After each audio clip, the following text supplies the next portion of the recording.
In the first 9 verses of chapter 15, Jesus tells his disciples they must abide in him to be fruitful. Abiding is an ongoing spiritual connection that includes concepts like prayer, obedience, trust, and joy. Fruit or fruitfulness is an image for the good results that come from the life of a believer, usually in terms of bringing benefit to the lives of others and advancing the kingdom of God in the world. If you've ever owned fruit trees, you probably know the routine. Start in mid-February, hoping for a warm day, but preparing for a cold one. Put on a heavy coat, gloves, and a hat, and walk out to the trees. Begin the pruning process by cutting off the suckers that have grown up around the base. Next, walk around the tree, mentally keeping a list of the branches that need to be removed. Some because of age or disease, some because they're growing in the wrong direction. Finally, get into the center of the tree to trim the interior branches into the goblet shape that promotes air circulation and fruit growth. There is immense satisfaction in growing your own fruit. The successful tree farmer recognizes the need to thin or prune his or her crop. By pruning the unfruitful branches, the grower knows the healthy branches will get the nutrients they need to grow large and delicious peaches, apricots, or apples. Like the farmer and his tree, God knows that if we are healthy and growing, we will produce good fruit abundantly. He wants you to be growing in the life of Jesus and reflecting his glory to all around you. But what happens when we're unfruitful? This is where the parable gets scary.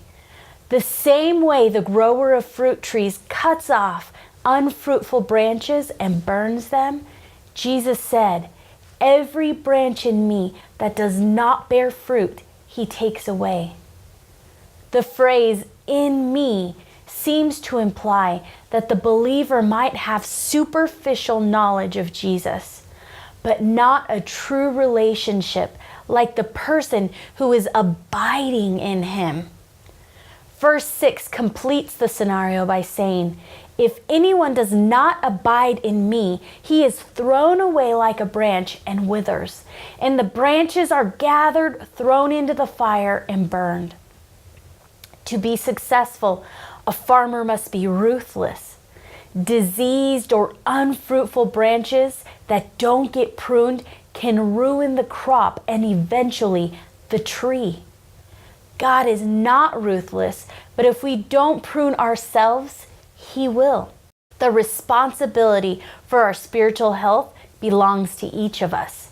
As we mature in Jesus, we can learn how to prune ourselves and to cut away everything we're doing that hinders our growth. Prune away any indulgences or activities that keep you from pursuing the higher things of God, so you can grow and become even more fruitful. Now, let's have a few questions that reflect on the process of inspiring, not hindering, our growth through God's movement in us. What happens to a tree or vine that goes unpruned for too long?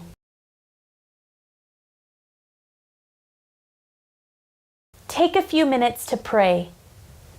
What are some areas in your life God is revealing to you that need a good pruning?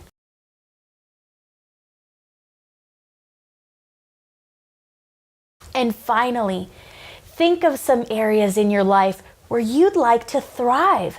What are some specific things you can do this week to help you achieve this?